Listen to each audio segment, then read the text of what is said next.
so my opponent just stated that allowing gay marriage would have economic boom in our society, and also that we have to remove DOMA, and that's the Defense of Marriage Act. And he said that by saying that we would have, they want Social Security, then that would make, even though the government would pay them the benefits, they would also have to collect more. And actually,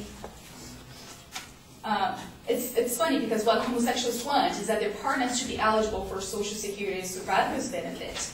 And that's when one partner dies, the other has the chance for taking the money. But if we're already talking about cuts in Social Security for old people because our country is broken, giving that right for homosexuals would also make it more, it would put a stress on our economy much more than it is right now. He also talked about the medical industry and how that wouldn't affect at all. And actually, there's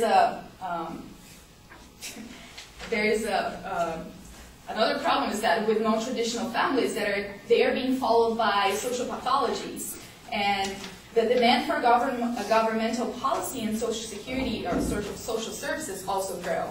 And according with Brookings Institute, $229 billion in welfare between 1970 and 1996 can be attributed to the breakdown of marriage culture and social illness, and that is the lack of a parent in the relationship and the upbringing of those children that would lead for more teen pregnancies, drug abuses, and other social pathologies as they call it. And sociologists David Popenoe and Alan Wolf conducted research on Scandinavian countries, and that supports the conclusion that marriage cultures decline, the state spending will increase. So the talk about economic boom, it's not really, there's a fallacy on that, the reasoning is not really correct. And they also talked about the removal of DOMA, and actually what DOMA says is that the Defense of Marriage Act. It states that the states are not obliged to accept same-sex marriage licenses from other states. And it also reaffirmed that the marriage is between a man and a woman.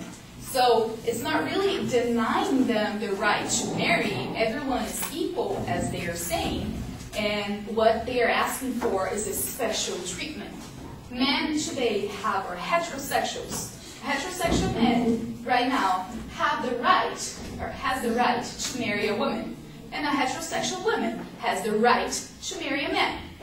But if the homosexuals are asking the permission to marry whomever they want, or that means a man or a woman, they're asking for a special treatment. That's called reverse discrimination. They're not being treated equally. They are asking for something different from the benefits that we already have.